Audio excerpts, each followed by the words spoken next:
మేమందరం 3 పార్టీల కూటమి మీకు హామీ ఇస్తున్నాం. మీ ఉద్యోగాలు తీసేయం, వాలంటీర్ వ్యవస్థ కొనసాగిస్తామని మరొక్కసారి మీ అందరికీ హామీ ఇస్తున్నా. ఉగాది రోజున, పండుగ రోజున తీపి కబురు మీకు అందరికీ ఇస్తాం. 5,000 కాదు, మీకు రాబోయే రోజుల్లో 10,000 రూపాయలు పారితోషికం ఇచ్చే బాధ్యత మాది.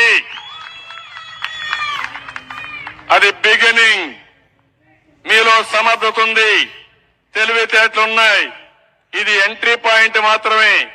ఇక్కడి నుంచి మీ ఇంట్లో మీరు కూర్చొని వర్క్ ఫ్రమ్ హోమ్. ఇప్పుడు 10,000 రూపాయలంటే ఒక సంఖ్య. 10,000 నుంచి 50,000, 1,00,000 రూపాయలు సంపాదించుకునే శక్తి, తెలివితేటలు మీకుంది.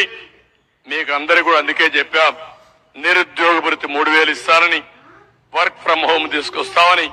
ఈ 2,66,000 మందిలో చదువుకున్న వాళ్ళుంటే వాళ్ళందరికీ స్కిల్ డెవలప్మెంట్ చేసి మీ క్యారియర్ బిల్డప్ చేసే బాధ్యత మాదని మరొకసారి వాలంటీర్స్ అందరికీ విజ్ఞప్తి చేస్తున్నా.